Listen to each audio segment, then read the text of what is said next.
ఇప్పుడు అందుకే ఇప్పుడు బీఆర్ఎస్ వ్యూహం ఎట్లా ఉందంటే అంటే రోజువారీగా మనం చూస్తున్నాము. కేటీఆర్ ముందుకు వచ్చి పాదయాత్ర చేస్తా అంటున్నాడు. మొన్న కరీంనగర్ సూర్యాపేట అని ఇట్లా తిరుగుతున్నారు. అదేవిధంగా మేము ఒక సభ పెడతామంటున్నారు. దీని గురించి వీళ్ళది ఎట్లా ఉందంటారు పరిస్థితి? అంటే వీళ్ళ వ్యూహం ఎట్లా రచిస్తున్నారు? ఒకటేమ్మా, వాళ్ళు 10 సంవత్సరాలు రాజ్యం చేశారు, 14 సంవత్సరాలు ఉద్యమం జరిగింది.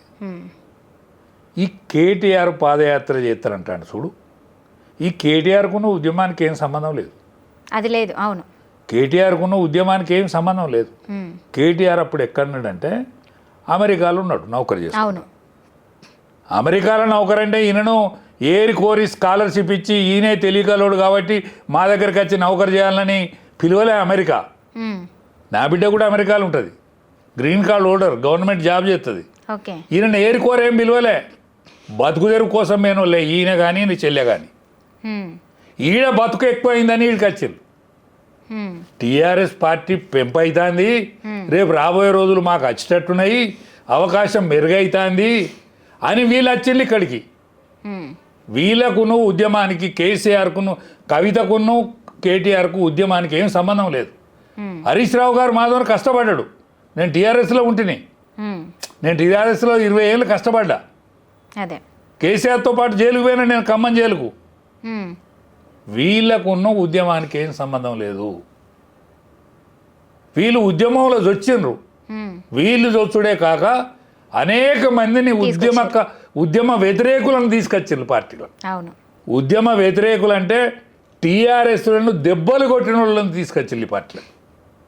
కాంగ్రెస్ పార్టీ నుంచి, తెలుగుదేశం పార్టీ నుంచి, సమైక్యవాద తెలుగుదేశం పార్టీ నుంచి గెలిచిన వాళ్ళు వచ్చిర్రు.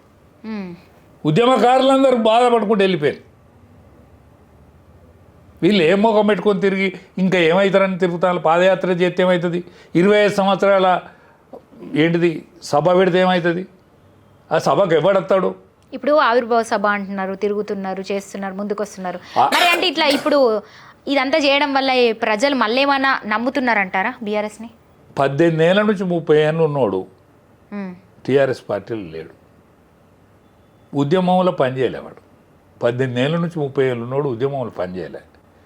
18 ఏళ్ళ నుంచి 30 ఏళ్ళు ఉన్నోడు ఆనాడు పనిచేసిండు.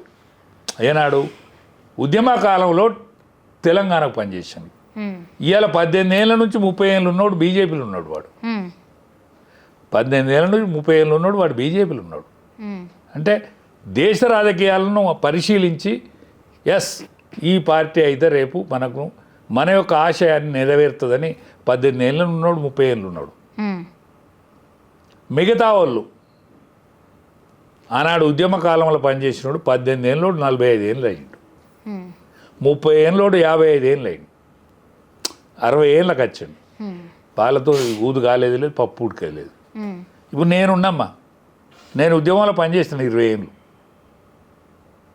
నాతోనేమవుతుంది? ఒక నోరున్నది తప్ప నేను ఉరుకుతానా? నోరు ఉన్నది మాట్లాడతానా? నోరు మాట్లాడితే ఉరుకుతానా? కష్టం తీర్తానా? అక్కడికత్తానా? అట్లా అనుకుంటే అట్లని కాదు. అంటే ఇటువంటి వ్యవస్థ టీఆర్ఎస్లో ఉన్నది. నా బోటి వాళ్ళంతా టీఆర్ఎస్లో ఉన్నారు. అవును, లీడర్షిప్ ఉన్నది, కానీ క్యాడర్ ఏది? అదే కదా. 30 ఏళ్ళ నుంచి 18 ఏళ్ళు 18 ఏళ్ళ నుంచి 30 ఏళ్ళు లేడు కదా. 18 ఏళ్ళ నుంచి 30 ఏళ్ళు కదా. అక్క, తమ్మి, అన్న, బావ, అక్క, చెల్లె, తల్లి, నాన్నను పిలిచేటోడు వీడే కదా, పోస్టర్ అతికిచ్చేటోడు వీడే కదా, పాంప్లెట్ పంచేటోడు వీడే కదా, భవిష్యత్తు గురించి చెప్పేది వీడే కదా, ప్రపంచ దేశాల సరసన భారతదేశం ఎట్లా మనగలుగుతుందో చెప్పేది వీడే కదా. కాబట్టి వానితో పాటుగా నా పోటోడు పోతాడు కదా.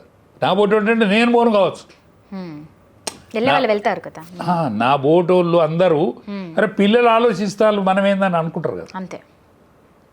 కాబట్టి బీజేపీకే భవిష్యత్తు ఉన్నది, టీఆర్ఎస్కి కానీ బీజేపీ మన కాంగ్రెస్ పార్టీ భవిష్యత్తు 14 ఏళ్ళకే బయటపడ్డది.